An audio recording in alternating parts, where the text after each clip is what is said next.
Thank you for tuning in to another episode of Forgotten Gear Restorations, where we are at the end of one very long and dark tunnel. This is an amp that nearly made me cry. It nearly sent me back into my old ways of coping using chocolate or other gas station treats in the wee hours. But we were able to fully evacuate all issues from the chassis and beyond. I hope you guys do enjoy this one. This will be the concluding part in what may be, or 7 or 8, I've lost count, 7 or 8 part series covering this lovely little wonder that is the DSL 201. Oh, good afternoon, goons and mutants out there. Is it the afternoon? It's probably the late morning, but I don't know anymore. Because I'm terrified. And by the way, when I do these demos of the repaired amp, I don't do multiple takes. If it fails on camera, it fails, and that's just the way it is. So let me set up. Let me turn this thing around, and then I'll set up a little shot for you. Actually, I got a call coming in. Hang on. And I'm back, Derek. Oh, is this it?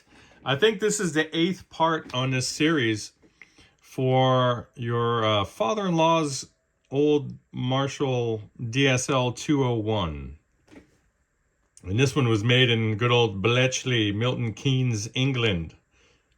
But aren't they all? Well, some are made in China, I think, which is not surprising.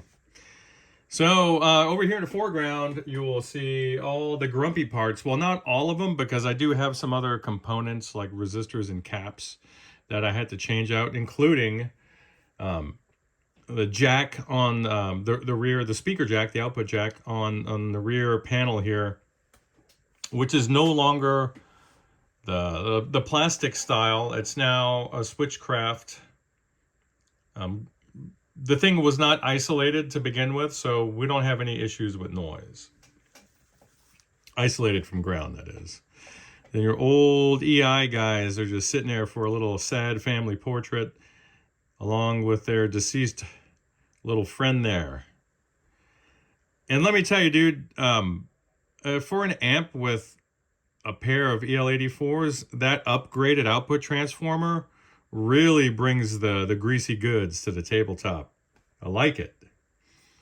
And actually, like this, that stock Celestion in there. It sounds really good. So, you're good to go. I'm going to turn this thing around, and then I'll give you some little sci-fi sounds, and we'll just go through the channels real quick. Oh, I did do a repair on the reverb for you, and also I put a new cable down there. Now, granted, the ones that I have all the ends are 90-degree ends, so it's not going to look super beautiful down there, but it's on the house. Just have a reverb cable for you, buddy. So it's functional. So the spirit of your father-in-law is surely smiling from on high. So let me get this little dude turned around and get her plugged in. But just take a look. Wouldn't you say she cleaned up nice? I'd say so.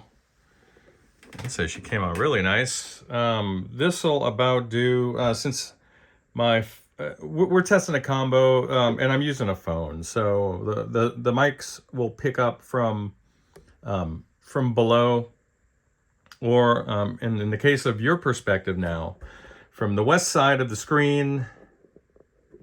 So consider it severely off axis. So you might be missing some high end. It may sound boxy, but I assure you that in person, it's none of those things. This thing has so much low end now with that new output transformer.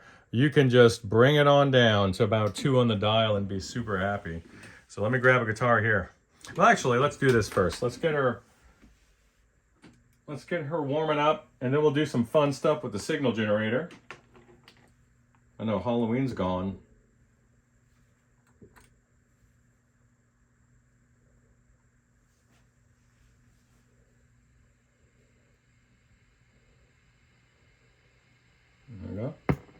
we go. Get the reverb up.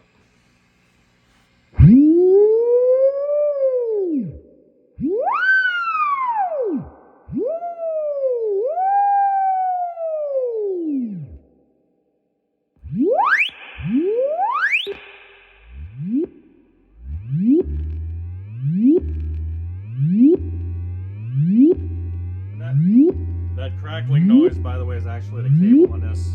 This cable is bad.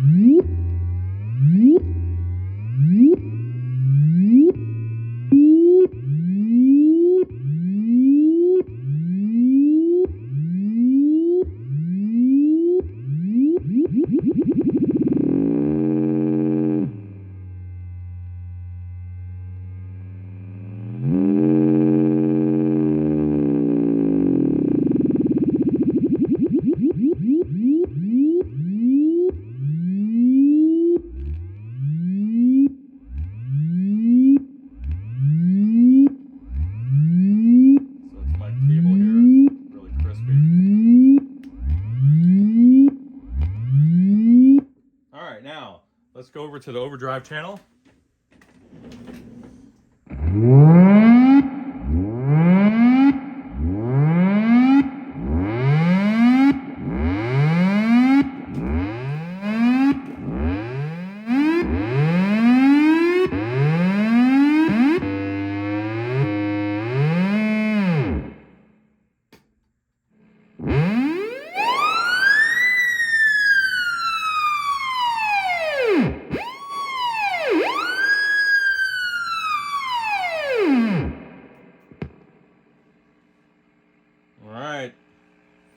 We'll get a guitar in there. All right, here we go with some little clean, jangly sounds.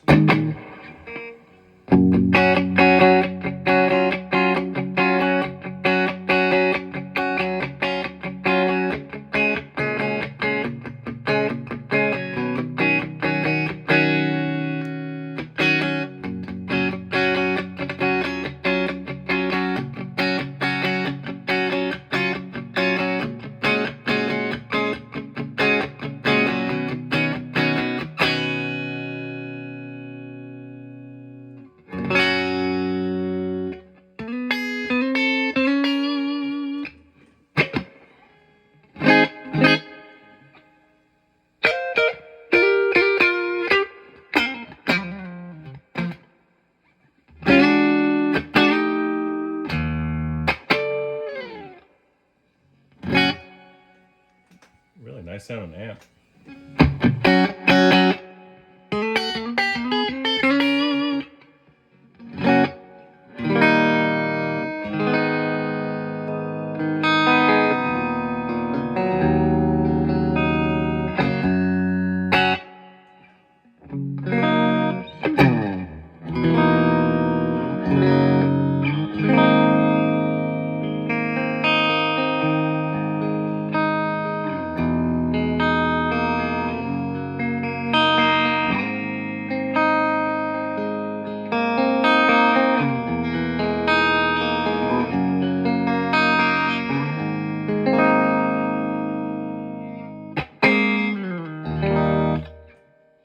Beautiful.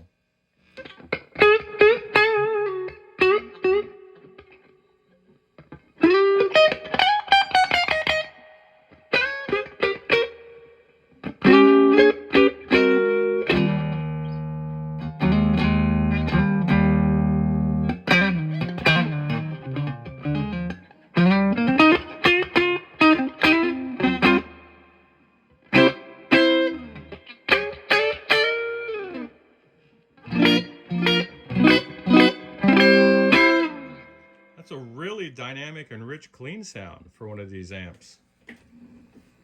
So let's switch on over to the lead channel. Now this is with gain on 3. So.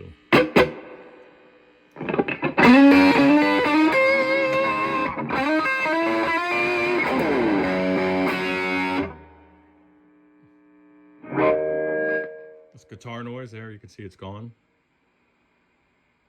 And there's just a little bit of noise left in the treble pot on the clean channel that I can't dial out, but once you have it in position, it's fine.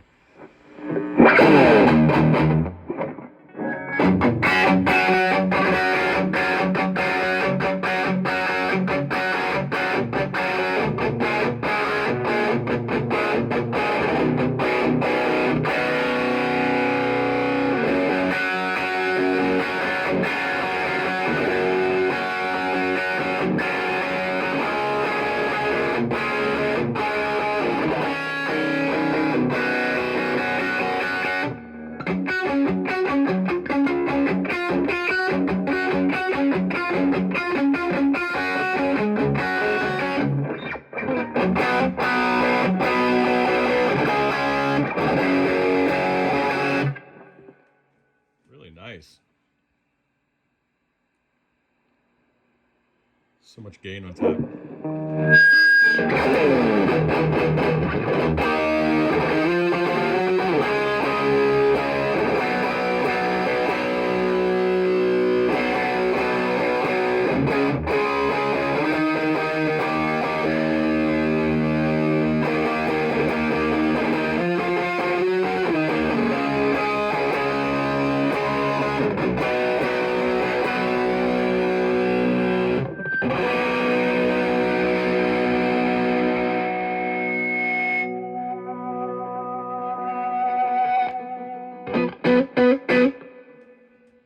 Let's see if she can, let's take the gain way down. Take the master halfway up. See what she does. Let's just see what she does. Well,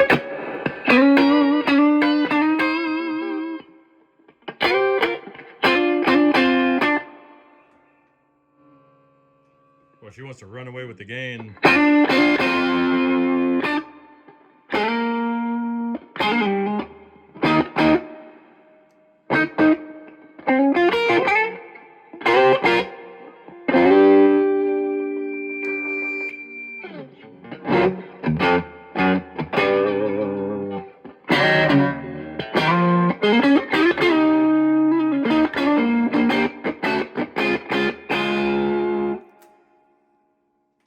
Well, that's it. What are we doing?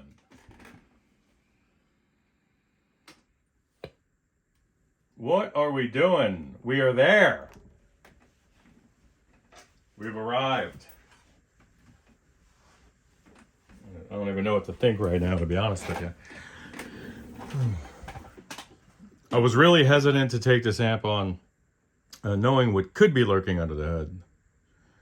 And again, with the onion type analogy, there's more and more layers of problems became apparent the further we dug in. Once we got the power amp stable, then all the other things sort of revealed themselves. Then it was the speaker jack, and which probably led to the demise of that. Even though it seemed like a mechanical manifestation of the issues with that original output transformer, maybe they lost signal under load, and maybe it torched part of that output transformer. I didn't test it beyond the mechanical inspection because that had proven to be a fault there, so it needed to go regardless. So why waste the time? So replace the output jack. And then the final parting shot, after I get this thing put back together, is the signal started to swell downward. Like decrescendo, or whatever you would call it. And then would swell back up once one would tap the top of the cabinet with one's hand gently. And then after removing the chassis again, I had discovered that the F1 fuse holder was not doing a good job of holding the fuse, actually, and it was causing issues. So I retensioned the springs on that guy and haven't had a problem since. If I do need to replace that, the board will have to come out again. And speaking of what could happen or what might happen, one of the things that gives us pause when we're working on an amp like this is thinking about what's coming around the corner, what's coming next. But the fact that this amp has real sentimental value for someone, that's all I need to know. And I'll do whatever it takes. I like to treat all amps as equals. It could be that 52 Pro that we had on the bench last week. It could be this guy. It could be the Music Master that's coming up. Or, I mean, it could actually be the Fuchs or Fuchs that's coming up immediately next. It could be that guy. But in any case, this guy is done, and boy, am I happy. We got some work to do. Bye.